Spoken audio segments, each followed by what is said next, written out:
இன்றைக்கி என்ன பார்க்கலான்னா, நான் செய்கிற மாதிரி மட்டன் தம் பிரியாணி தான்.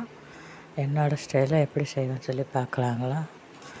அதுக்கு ஃபஸ்ட்டு ஒரு ப்ரெஷர் பேனில் நான் கரம் மசாலா எல்லாம் தாளிக்கிற ஐட்டம்லாம் போட்டு தாளிச்சிட்டேன். எண்ணெய் கொஞ்சம் ஊற்றி, அப்புறம் பெரிய வெங்காயத்தை நீளவாக்கில் கட் பண்ணி அதை ஒரு 3/4 பதத்துக்கு நல்லா வதக்கிக்கலாம்.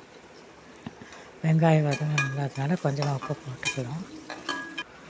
அடுத்தது தக்காளியும் போட்டுக்கலாம். தக்காளி போட்டு கொஞ்சம் நல்லா மசஞ்சு வர வரைக்கும் நல்லா வதக்கிடலாம். இது நான் மட்டனை வேக வச்சுருக்கேன். ஏன்னா மட்டனில் தம் பிரியாணி தானே போட போகிறோம், அதனால் ஒரு 3/4 பதத்துக்கு வெந்திருக்குது. இதில் நான் மஞ்சத்தூள், மிளகாத்தூள், உப்பு, கரம் மசாலா போட்டு வேக வச்சுருக்கேன். இப்போ அதில் மட்டனை மட்டும் நம்ம எடுத்து போட்டுக்கலாம். அதுக்கு முன்னாடி இஞ்சி பூண்டு பேஸ்ட்டு ஒரு 1.5 ஸ்பூன் போட்டிருக்கேன். அதையும் போட்டு பச்சை வடை போகிற வரைக்கும் நல்லா வதக்கிடலாம். பச்சை வடை போனதும் நம்ம மட்டன் வேக வச்சுருக்கோம் இல்லைங்களா, 3/4 பதத்துக்கு, அதை எடுத்து போட்டு நல்லா வதக்கிடலாம். தயிர் ஊற்றிக்கலாம். அப்போ தான் மட்டன் கொஞ்சம் சாஃப்டாக இருக்கும். அதனால் ரொம்ப கொஞ்சமாக தான் ஊற்றிருக்கேன். இன்னும் கூட கொஞ்சம் ஊற்றிருக்கலாம். நான் கொஞ்சமாக ஊற்றிட்டேன். ஏன்னா கொஞ்சம் ஹார்டாக தான் இருந்துச்சு. அடுத்தது புதினா மல்லித்தலை போட்டுட்டு இப்போ மசாலா போடலாம். மிளகாத்தூள் 1.5 ஸ்பூனு, ஏன்னா முதல்ல வேக வைக்கும்போது வேறு மிளகாத்தூள் போட்டிருக்கோம். கரம் மசாலா 1 ஸ்பூன், அப்புறம் மஞ்சத்தூள். அவ்வளோதான் மசாலா ஐட்டம். இது எல்லாமே நம்ம வேக வைக்கும்போது போட்டிருக்கோம். அதனால் இப்போ நான் கம்மியாக தான் போட்டிருக்கேன்.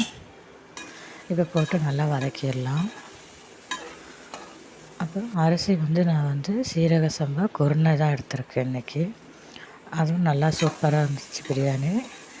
அரிசிக்கு குருணைக்கும் எந்த ஒரு வித்தியாசமும் இல்லைங்க. டேஸ்ட்டெல்லாம் எந்த ஒரு வித்தியாசமும் வராது.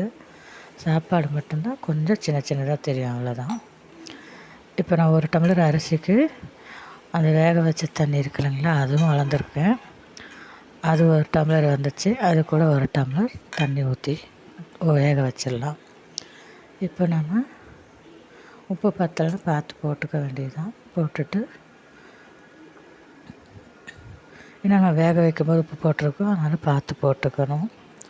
போட்டு கிண்டி கொடுத்துட்டு மறுபடியும் கொஞ்சம் கொத்தமல்லி புதினா எடுத்து வச்சுருந்தேன், அதையும் போட்டுக்கலாம்.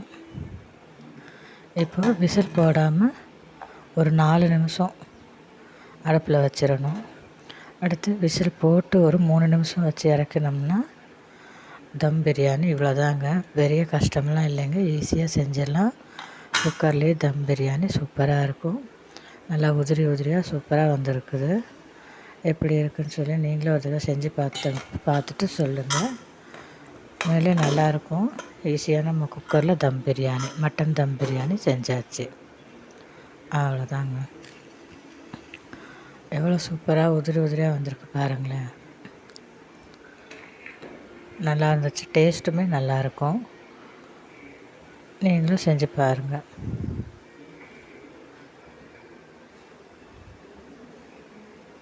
ஓகே, இந்த வீடியோ பிடிச்சிருந்ததுன்னா லைக் பண்ணுங்கள், சப்ஸ்கிரைப் பண்ணிக்கோங்க.